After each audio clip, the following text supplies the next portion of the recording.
বিবাহের জন্য একাধিক মেয়ে দেখে সিদ্ধান্ত নেওয়া যাবে কিনা, নাকি সরাসরি দেখার ক্ষেত্রে একজনে বেশি দেখা যাবে না?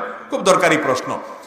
বিয়ের ক্ষেত্রে নবী করিম সাল্লাল্লাহু আলাইহি সাল্লাম বলেছেন, ফানজুর ইলাইহা, কাউকে বিয়ে করার জন্য সিদ্ধান্ত নিবা তাকে দেখে নাও। দেখে নিলে দুইটা লাভ নবীজি সাল্লাল্লাহু আলাইহি সাল্লাম বলে দিয়েছেন। এক, কারণ ওই মেয়ের মধ্যে কোনো ত্রুটি থাকতে পারে, চেহারা, ছবি, অন্য কিছুতে, যেটা তোমার পরে খারাপ লাগবে, আগে ভাগে দেখে নাও। একই কথা মেয়েও ছেলেকে দেখে নিবে। আর দ্বিতীয়ত হলো ফাইন্নাহু আহরা আন ইউদামা বাইনাকুমা, হাদিসের ভাষ্য, বিয়ের আগে যদি দেখে নেওয়া হয় তাতে পারস্পরিক সম্প্রীতি, ভালোবাসাটা এবং মুগ্ধতাটা একটু বেশি হয়। এই জন্য বিয়ের আগে দেখে নেওয়াটা সুন্নাহ, নবীজি সাল্লাল্লাহু আলাইহি সাল্লামের নির্দেশ। এখন কথা হলো, বিয়ের আগে দেখা যাবে এর মানে কি রাস্তায় যত মেয়ে যাবে সবগুলোকে বিয়ের নিয়ে একবার দেখবেন? কি বলেন? বিয়ের আগে দেখা যাবে এর মানে কি সারা জগতে যত মেয়ে আছে বিয়ের নিয়ত করে করে দেখে বেড়াবেন?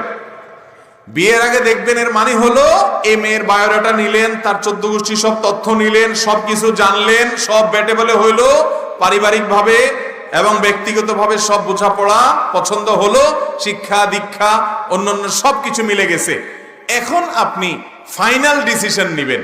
তো ফাইনাল ডিসিশনেরও আগে আপনার মা যাবে, আপনার বোন যাবে, মহিলারা যাবে, তারা দেখে দেখে পছন্দ করছে। এখন শুধুমাত্র আপনার চয়েস হলে ফাইনাল হয়ে যায়, তো শেষ মুহূর্তে যে আপনি দেখবেন, এটা হলো সুন্নাত।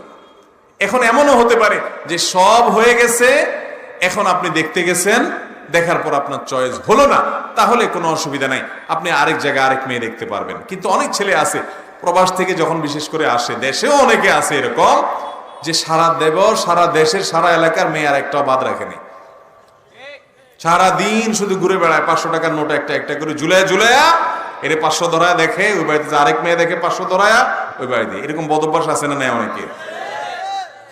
একটা মেয়েকে দেখে যখন আপনি চলে যান, সামাজিক ভাবে এই মেয়ের পরিবারের মনটা ছোট হয় না?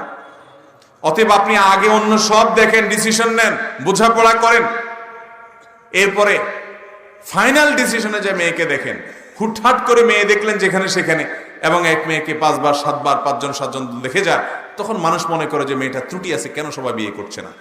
আমাদের দেশে মেয়েদেরকে আমরা নানাভাবে কোণঠাসা করে রাখছি। এই যে মেয়ে দেখতে যায়, এক্ষেত্রে আবার আরেক অনাচার, যে মেয়ে দেখতে যায় মিছিল সহকারে, একা যায় না, কি নিয়ে যায়? মিছিল নিয়ে যায়, নির্লজ্জের মতো। বিয়ে করবে ছেলে, মেয়ে দেখতে যায় ছেলের দুলাভাই, ছেলের মামা, ছেলের চাচা, ছেলের বড় ভাই, ছেলের বাপ, 14 গোষ্ঠী সব নিয়ে মেয়ে দেখতে যায়। ঠিক না ভাই? ঠিক। যাই আবার উঠানে ডেকে আপনার